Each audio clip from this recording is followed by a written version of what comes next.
Why do academics hate the British Empire? The British Empire did many great things, like fostering free markets, the rule of law, freedom of speech, democracy, abolishing slavery, and spreading Christian morality. The most advanced, prosperous, and free nations in the world are countries like the USA, Hong Kong, Singapore, Canada, Australia, and New Zealand, all of which were former British colonies. But if you listen to many academics today, you'd think the British Empire was worse than the Third Reich, with crimes rivaling Pol Pot. Take Deanna Heath, senior lecturer at University of Liverpool, saying of Britain abolishing slavery. To praise Britain's role in abolishing the slave trade is only possible if we deny the various forms of economic, political, social, and cultural violence that enabled the perpetuation of such a trade. Her logic being, you can't praise the abolition of slavery because it's nullified by anything else the British Empire might have done wrong. It'd be like saying you can't praise the Gates Foundation for helping millions of people because Bill Gates was involved in an antitrust case in the 90s. And academics show their disdain of the British Empire by discrediting it with weasel words to imply atrocities that never happened. During Boer War, many academics refer to Boer POW camps as concentration camps rather than POW camps. And similarly, with the Mau Mau uprising where Kenyans attacked the British over a 2-decade period, many academics also refer to the Mau Mau POW camps as concentration camps. The Bengali famine, where millions died during the World War II period, is called genocide by many academics because Britain didn't do enough to help, despite being in the middle of World War II, trying to defend itself against the Axis. And when India was partitioned into Pakistan and India, many academics call it a war crime because millions died when Indian Muslims and Hindus fought each other for control after Britain withdrew. That's despite people like Gandhi demanding Britain withdraw to allow for Indian self-determination. As was written in the Guardian newspaper, after Cyril Radcliffe split the subcontinent along religious lines, uprooting over 10 million people, Hindus in Pakistan and Muslims in India were forced to escape their homes as the situation quickly descended into violence. Some estimates suggest up to 1 million people lost their lives in sectarian killings. Yet Britain did what Muslims in India asked and let India be partitioned, and for that Britain is blamed for the fighting and killings that ensued. Perhaps The Guardian is suggesting Britain stayed as colonial rulers to stop the fighting. Someone who symbolizes everything academics dislike about the British Empire is Cecil Rhodes, a man instrumental in expanding the British Empire in Africa.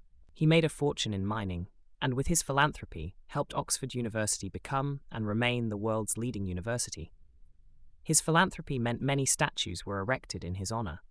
But today, there are Oxford University students who want these statues be torn down. Academics like senior lecturer James Muldoon at Exeter University states, "Academics, it's time to get behind decolonizing the curriculum. It's been 4 years since the first Rhodes Must Fall protests, yet people misunderstand what decolonizing reading lists means." Students are also concerned about the narrowness of their curriculums. Here it is also important to consider the facts. Most reading lists in my discipline of political science and international relations consist of an overwhelming majority of white male authors. He suggests students are right to want Rhodes statues removed because the lecturer sees too many white male authors in the Exeter curriculum. Would he suggest Chinese universities with many Chinese authors in their curriculum discard them for foreign authors for the sake of diversity? Or does this demand only apply to Western universities? There's many reasons for this disdain of the British Empire by academics. In Western civilization, liberal morality has supplanted Christian morality. As religions can become intolerant, so too has liberal ideology. Liberal ideology tends to be against capitalism, embraces socialism, embraces diversity, and dislikes religion.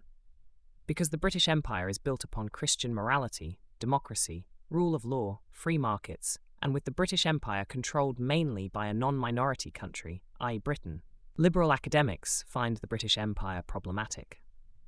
The trend of academia disliking the British Empire is also exacerbated by the influx of feminists into academia who are disdainful of anything patriarchal, and there is nothing more patriarchal than the British Empire, being run and controlled mainly by men. But they do tend to ignore Queen Victoria's and Queen Elizabeth's role in the British Empire. Another reason academics dislike the British Empire is to get praise and lots of pats on the back from their liberal peers. Academics feel they need to slay sacred cows. If they write that the British Empire and Churchill were guilty of genocide in Bengal, they are more likely to get high fives and cheers from their fellow liberal academics. There is also the fear of the mob. With liberal ideology so extreme, many academics are scared of being attacked by violent groups when standing up for the British Empire. Nigel Biggar, professor at Oxford University, says academics fear being mobbed if they stand up for the British Empire, Oxford scholar says. This fear silences academics into saying nothing positive about the British Empire so as to not enrage the mob, to encourage a more balanced view of the British Empire, and let people see the positives of the British Empire, like its freedom, free markets, free speech, rule of law, Christian morality. A more diverse academia is needed. A leftist academic is likely to hire like-minded academics that agree with their worldview, leading to a culture of conformity. If this cycle were broken, and academics were hired with different worldviews, this would encourage a feedback loop. Students taught at universities with diverse views might teach a balanced view when they become teachers, and the children they teach in turn will bring their balanced views of the British Empire into academia. To get this ball rolling, it'd help if parents could see the extent of indoctrination at schools and see how teachers push a skewed, politically correct worldview. Parents who eavesdropped on student lessons during COVID were shocked at the level of indoctrination. If parents knew the full extent of the indoctrination, they might put pressure on politicians to have schools to go back to being places of learning, and instead of places of indoctrination. If this happened, perhaps the true nature of the British Empire, with its freedom of thought, democracy, rule of law, and Christian morality, will finally win out over the hateful, negative attitude that many academics push today.